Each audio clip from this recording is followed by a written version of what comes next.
Well, hello everyone. How are you? Welcome to part one of the Making of Magic, the Black Girl Magic Museum. So do you believe in magic? Dominique, Black Girl Magic, right? I am Dr. Tuesday Mahoney. I'm an author as well as an HBCU educator, and I'm excited to host this docu-series along with our founder of Black Girl Magic Museum in Arlington, Texas, Miss Dominque Hamilton. Hi, Dominique. How are you? Hi, Dr. Tuesday. I'm good. How are you on today? I'm doing great. So this series that Dominique and I will be doing will focus on Black women entrepreneurs. Basically, Dominique, we're ready to empower women through your experience, through the making of Black Girl Magic. So I know that you are in preparation of building out an amazing 7,000 square foot facility that's going to be completely magical for Black women and girls and really all of the community. And you've had two other locations. Just briefly tell us about your two other locations and then why you chose Arlington, Texas, and we'll roll right into our segment today. Absolutely. Thank you so much. So my name is Dominque Hamilton. I'm the founder and creator of Black Girl Magic Museum.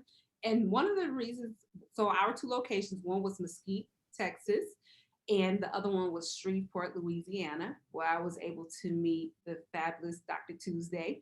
And so the reason why we chose the Arlington, Texas location is due to, for one, being in Mesquite, Texas, we were supposed to be here for 3 months. It turned into almost a year because of how, people love making magic with us. And when we were deciding on our new location in the Dallas-Fort Worth area, we wanted to choose a location that had a lot of foot traffic. We saw when we did our market research that a lot of tourists were coming to experience the magic, and we wanted to make it convenient and a central location for everyone. And as we do the series, we're going to be talking about, as an entrepreneur, when you're deciding on locations and the best places for you, that those are some of the things you definitely look at. When you're in business, you look at where's my target demographic, and we saw that we could funnel a lot of our minority youth to the Arlington location. Okay, excellent. Dominique, we definitely see you as a visionary. So in this series, we're going to cover the idea of being a visionary. We're going to cover, of course, Black women in entrepreneurship. You also have an amazing spouse, so we hope to have him on in one of the sessions to talk about the impact of partnership in the areas of marriage and business. And then, of course, we're going to introduce the world to all of your amazing internal partners that will be influencing your programs, as well as the artist, hopefully. And and of course, we'll get to that great moment where in the next couple of weeks, you'll be opening the Arlington, Texas Black Girl Magic Museum location. So we'll kind of follow you through your journey of building that out from the beginning to end. So I'm so excited to be connected as an advisor for Black Girl Magic Museum. I mentioned that you were a visionary. You definitely are. And Dominique, we know without a vision, you do what? Perish, right? Yes. Without a vision, we will perish. Yes. And so that's what I love about you, Dominique. You really fit the definition of visionary. And a visionary is a person thinking about or planning the future with imagination and spontaneity. And that is exactly what you're doing alongside wisdom. So with your third location opening in Arlington, I know that you've gained a lot of wisdom, and we're going to cover that in this docu-series. So we really want Black women who want to be entrepreneurs, who want to own their business, even Black girls, and anyone that really wants to make that dream into reality, to stay tuned to all of the parts right here on YouTube. So make sure you subscribe to this channel, The Making of Magic, the Black Girl Magic Museum. A visionary leader, Dominique, is one who is inspired, imaginative, creative, inventive, insightful, and ingenious. You fit all of those, all of those characteristics. So ladies and gentlemen, as you watch us, you're gonna learn how to utilize those characteristics and the skill sets that Dominque has to empower your business. So let's get started with who you are, Dominque. Can you tell us a little bit about who you are and where you are from, and what was it like where you were and where you grew up? Absolutely. Oh, you know, always with that. Tell us about yourself. So, as you said, so I'm originally from Gulfport, Mississippi. I am the second of 4 kids. As I tell so many people, my mom had 4 kids before 21, and you know, she loved my creativeness. My, you know, even as a little girl, I love to read. I love to imagine. I love Madam C.J. Walker. She even bought me books surrounding entrepreneurship, being an inventor, being an artist, and we stayed at the library reading because that's what I love to do. And so where I'm from, even now, I get so many people that email me and say, wow, I would never imagine someone from Mississippi, you know, being able to create and to become an entrepreneur and as such. And so before, you know, growing up in Mississippi, I moved in 2005 to Georgia after Hurricane Katrina hit. And I was able to, when I graduated high school, I was able to do an internship at Disney World to continue. Wow, didn't know that. Yes, and 19 years old, I was at Disney World. And so I think that God always have a vision for you, even when you don't realize it as a young girl. Because now when I turned 30, being able to open up the Black Girl Magic Museum, I definitely feel like, you know, seeing that creativity and being allowed to really exist in a world that tell you can dream big with Walt Disney World really helped captivate my mind and showed me that, you know, you can create at that level. And okay, so tell us a little bit about what is Black Girl Magic Museum for those who may not know or be familiar with the museum experience at all, really quick. Absolutely. So Black Girl Magic Museum, I always like to explain it that we are a hybrid between a traditional museum and a selfie museum. So I say we're a selfie museum with a sprinkle of Black female history. So you could come here, take your photos, have a good time while you're learning the history of Black women. Okay, Dominque, as we continue to find out more about your amazing experience, where you're from, and it's just really interesting to know that you actually was displaced through Hurricane Katrina, one of the most horrific experiences for the state of Louisiana. I'm from Louisiana, so I can definitely relate and lived and embody that experience. My mother was there and had to be removed as well from that southern region. So I definitely want to get back to that and how that had an influence on where you are today. But really quick, I want to show our audience a glimpse of Black Girl Magic. So we had a visitor, a YouTube influencer, Miss Portia Main, if I'm saying that right, Portia Main. And so we're going to show a clip of her family actually walking through Black Girl Magic, and then they will share what they felt and how they were empowered by the experience. So let me get ready to share my screen here. And then once again, this is a YouTube video that you will be linked down at the bottom for you to go and subscribe, like and subscribe.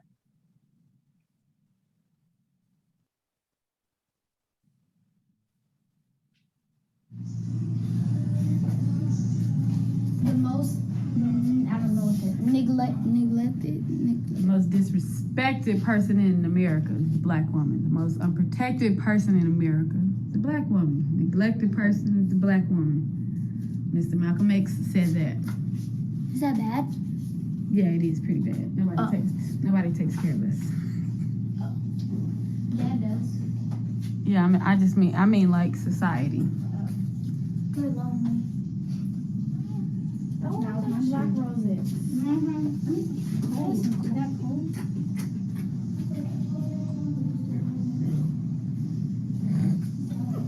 Because I'm white. Look at that.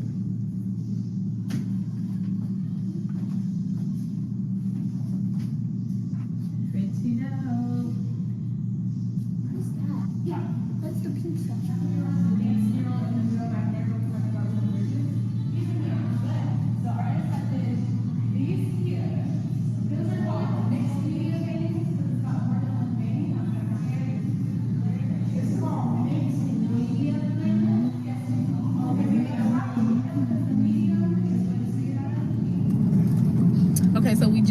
out of the museum. I had to mute most of the audio because of the music, but I believe it was really dope. Did y'all have a good time? Yes. What was your favorite part or exhibit? The painting. Yeah, the Breonna Taylor. Oh, and the crown, the lounge where you could wear a crown. Royalty and loyalty. Fighting for a cause. And the Barbie box. The murals of them, Yeah. Charlie Tear Blum. The Black Girl Magic Barbie box. That was fun. Yeah. My favorite would definitely have to be the art as well, only because I want a lot of art and I seen a lot of pieces. I had a lot of connections. What was your favorite part, Ace? Really, it was just watching you. Sorry. Okay. No, it was just watching y'all. Like, that's why I was telling the lady. She's like, no, y'all get it. No, this is not for us. This She is for said y'all. black boys are magical too, so Yeah, but I'm a whole grown ass man, and I'm trying to teach my son to be a man. So this wasn't about us. This was for y'all, because how many, you've never seen a Black Girl Magic Museum. I've never even thought of a Black Girl Magic Museum being a Look at thing. that skin. So because of that, I wanted to make sure that this was all about y'all, and y'all can see that y'all are great, and y'all are amazing, and y'all create the world. Only a black woman that's chocolate as she want to be can have a waffle colored baby and stuff like that. Doesn't That's happen. true. I mean, it doesn't happen in other ethnicities Right. and with other people. Only that's why they say black girls are magic.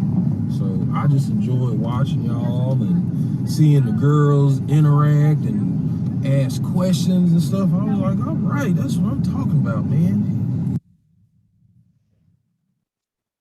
All right, Dominique, did you hear that? Wow, this is my first time seeing that. That is so amazing. And she's actually Tamala's man's daughter. Yes. And, yes, and she's actually gonna be one of our brand ambassadors for the museum. So that was really, I didn't even know that was on YouTube. So that actually made my Friday. Absolutely, and it really was impactful for me, and I really appreciate her spouse just sharing and taking the family out. That was Portia Mann, if I'm pronouncing her name correctly. Go look her up on YouTube and subscribe to her channel. She's also on Instagram. Phenomenal experience. I love when Black families get together and go empower each other, and that's what that was all about.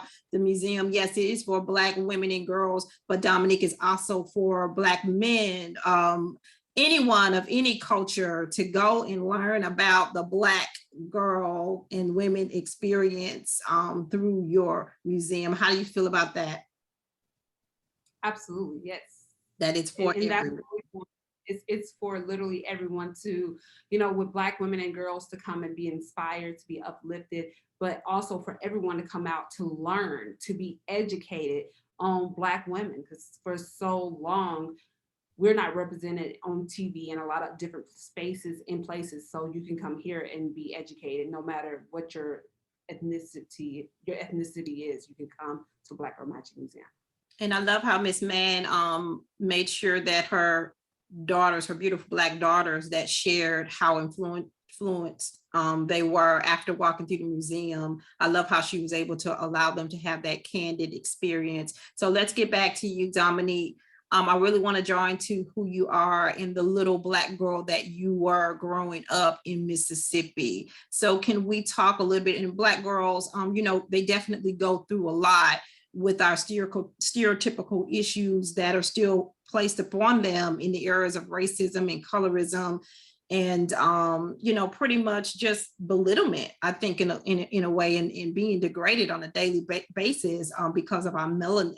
And so I know you are appreciative of empowering individuals about melanin. Could you tell me about you as a little Black girl growing up in Mississippi, and how maybe colorism played a part in any challenges or insecurities? What were your insecurities, if you had any, and why? And then we want to get into how we as little Black girls were able to overcome those. Oh, I love the question. And I will just be super transparent to say, for me, as you know, with the South, it's, being lighter complected, it's a different, viewpoint than others. And being that, just like Mr. Mann said on the on the interview about having a waffle cone, baby. That was kind of me and my siblings. We can do it all.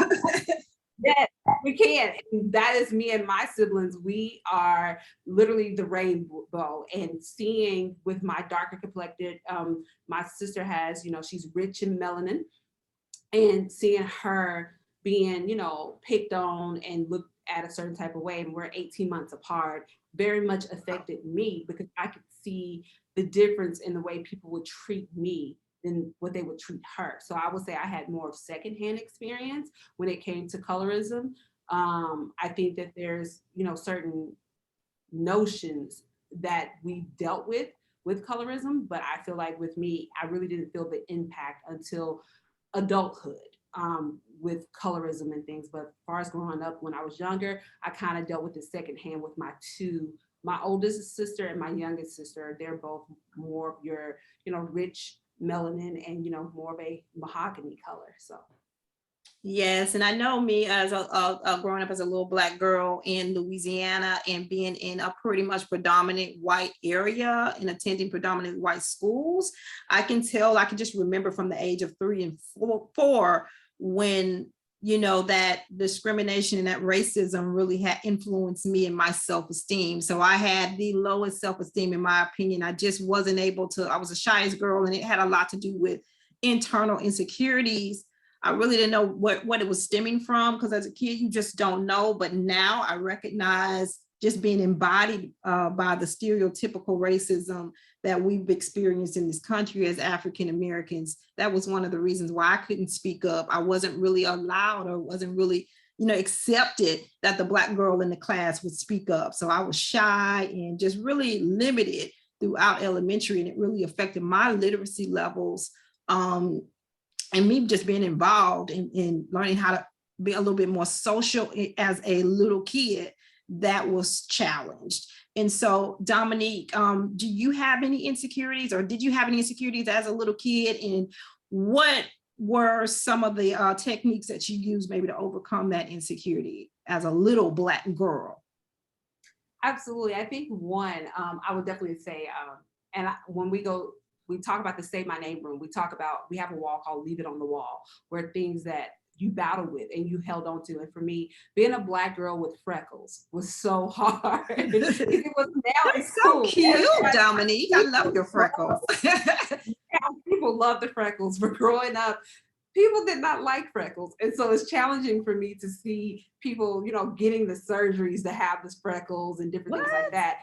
And also, I had this sandy red hair, and it was just really hard to navigate who I am, because I have a mom that's rich in melanin, and then there's me with, lighter skin, freckles, and my mom's already a young parent, so they think that, is this your mom? Is it not? So it was more of those type of insecurities that I had. And then in my younger years, I didn't realize until an adult, having more of a speech impediment, having to learn how to speak correctly. So I was really shy, but once you got to know me, I would talk. But then learning, how to control my words, when I get excited, to slow down and enunciate and pronounce. And I think that deterred me from being the speaker that I am today and learning to speak, because I would always think like, wow, I'm not saying this right. Or,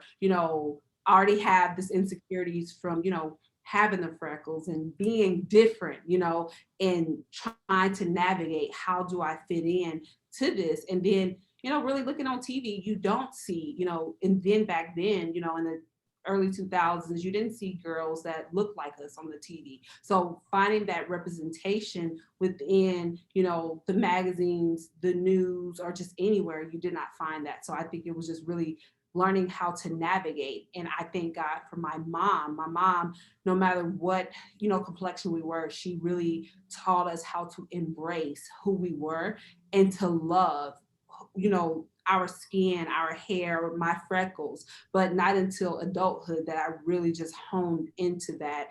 And then I think too, growing up, being bullied, that also made me feel like, wow, I can't exist. And that's when I really started seeing like colorism and, being, lighter tone and things like Why that. why do you think you were bullied, bringing up that piece? I think that, I really haven't sat to think, I really never thought a lot into it. One of the things I do know is being a creative, you're really different. And if you don't understand, you don't fit into that mold of what society says a Black girl is supposed to be. And I never fit the mold of, if you're a Black female, this is how you're supposed to act. This is Are you saying like on both sides, both with our white counterparts and our Black community? Yeah, so with mine, I would definitely say more of like with the Black community. I went to a mixed school, and so we didn't, even though it's Mississippi, I had Black teachers, I had Black, people in my class and things like that. And I think in the Black community, it was, oh, you speak proper, or, you don't carry yourself in this way, or, just different, connotations on what is Black. And that's why even with the Black Girl Magic Museum, I have so many different exhibits to show that, Black is so many different, we're not an anomaly. When you're Black, you can exist in so many different sectors.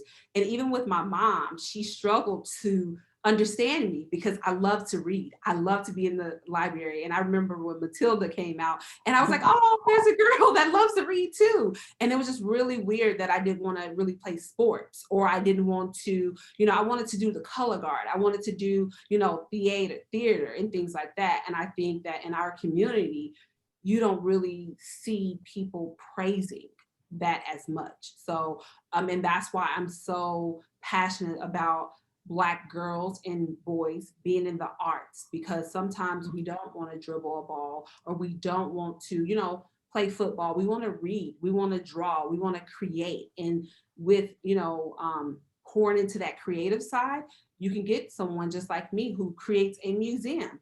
And I think that was so important for me with Disney World, seeing someone that was able literally to create, on a massive scale. And I think a lot of our Black girls and guys need to be exposed to the arts just as well as sports. And that was something that even my mom now say that she wished she would have done more for me. Wow, so that's definitely a testament to parents who are parenting creative Black kids. Let them be creative. A lot of times where our kids are asked to leave the classroom, or they're deemed as troublemakers, but it's simply because they're very innovative and creative, and they are at some sense sometimes bored with traditional education, and they want to blow up in the areas of arts and STEMs, and we limit them and don't expose them and make them a threat rather than making them an impactful empowerment figure that could change the world one day. I know you just spoke about your insecurity related to not being able to really speak up or have that voice. And I just want to say, with Black Girl Magic Museum, that is your voice. Every exhibit in there now, you see how God can kind of turn around what our insecurities are and make them a gift. Like for me, being the shyest girl in school, I can speak to the masses now. I'm a motivational speaker. I work with youth and teens and college students all over the place. And I'm just confident in that because God turned that insecurity, that shyness around, and allowed that to be my actual gift. So the museum is your gift to express your voice. And there's so much that's being said in those exhibits. I want to talk to you about the exhibit that's behind you right now, Say Her Name, because we as little Black girls, we still experience being, or had experience and still experience being invisible. And so it really impacts the exhibit behind you and how those women were still viewed, their lives were viewed in that way that led to their unfortunate death and our loss here in the community. So tell me a little bit about the exhibit you're behind right now.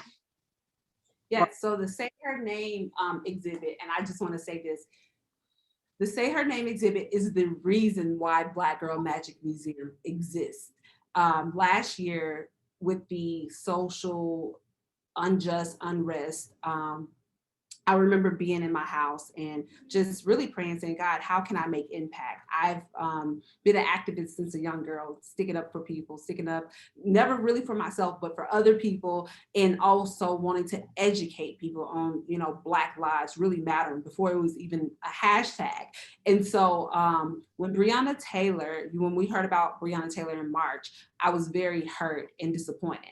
And I just really started praying, saying, how can I create something so that our voices are heard and people don't see Black women as criminals, as harsh, as loud, as belligerent, all the negative connotations that's attached to us.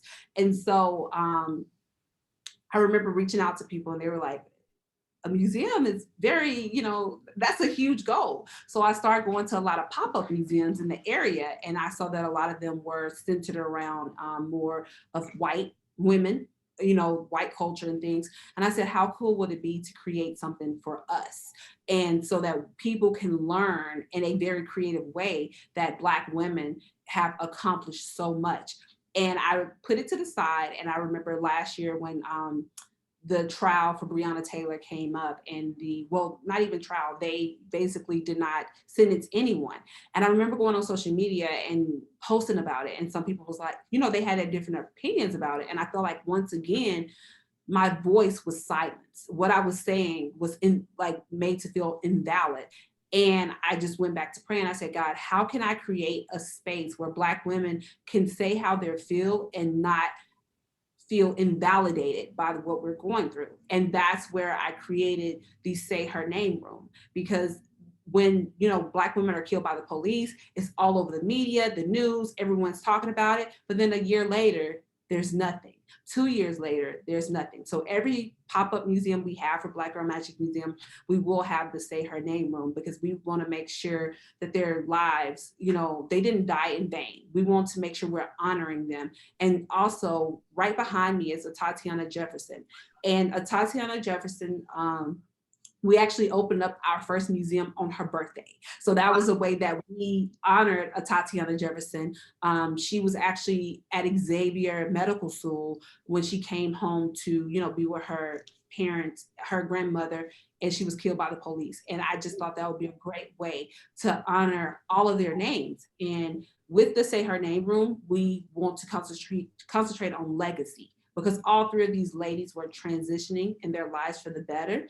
And with all of us, no matter how young you are or how old you are, it's never too late. If that's you going back to school, if that's you starting your business, whatever it might be, it's never too late. As long as you have breath in your body, you can go and be and do whatever you want to do in life. And that's the way I feel like that can be our protest for, the ladies that have died, and to continue to say their name. Dominique, what an amazing homage to those young ladies, their lives, their families. We truly appreciate that. And it's really good to know that there is a place such as Black Girls Magic Museum that will be dedicated to young ladies like that, and also for our Black community. So we really appreciate you starting there. And then, of course, so much more is coming. So with this documentary that we're doing, we want to follow your journey, because once again, you've had your Shreveport location, your Mesquite, Texas location, and now, now this beautiful corporate location, 7,000 square feet, will be opening up. Tell us a little bit about when it's going to open up, and what do you plan? What type of impact do you plan to have? Yes, so we are all super excited about this Arlington, Texas location. We will be opening up, we'll have our soft opening on October 22nd, and then 2021, and then we'll be open to the public the first week of November. That will be November 6th, 2021. And it will be 7,000 square feet. We will have over 20 exhibits, and we really want to just continue telling the story of how Black girls and women are magic. And then we will also be adding programming, outreach programs, after school programs. We have a lot coming for 2021, 2022, and we will also be there for 3 years. So it'll no longer be a pop-up, it will be a pillar in our community, and we want to really concentrate on being a voice and a resource for Black women. Okay, excellent. And thank you. And that's what this docuseries is all about. It's about empowering Black women and girls in the areas of entrepreneurship with our founder and visionary, Dominque Hamilton. We're going to follow her journey once again through maybe a 5 or 6 part series. And hopefully we can continue the conversations about every exhibit, Dominque, as we go along to just build on this. So please follow this channel, which is the Making of Black Girl Magic, the Arlington, Texas location. And we will share tips on entrepreneurship as well as talk with artists and partners, and just really empower everyone as you watch this series. So we're getting ready to wrap up part 1 now. It's been wonderful speaking with you, Dominque, and really getting to the inner little Black girl in you. Very, very impactful. So please follow us. Once again, subscribe to this channel. Dominque, can you please share for those who are not familiar with how to keep in touch or follow Black Girls Magic Museum? Can you tell us how we can do that? Yeah, so our website is Black Girl Magic Museum. Our Instagram is Black Girl Magic Museum. Our Facebook is Black Girl Magic Museum. So I always say it's very simple. It's all of it is Black Girl Magic Museum. And please follow us, subscribe. And then also for Dr. Tuesday, I want everyone to go and follow Myfriendmilly on Instagram so you can see some of the collaborations we have coming up.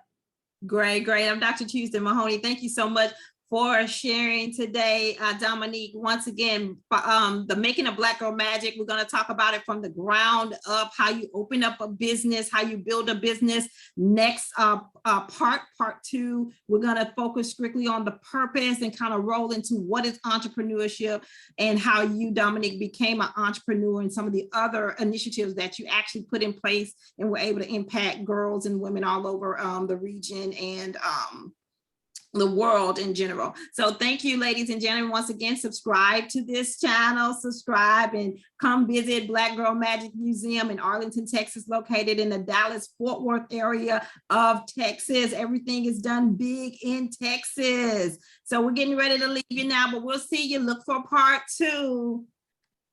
We believe in magic, Black Girl Magic.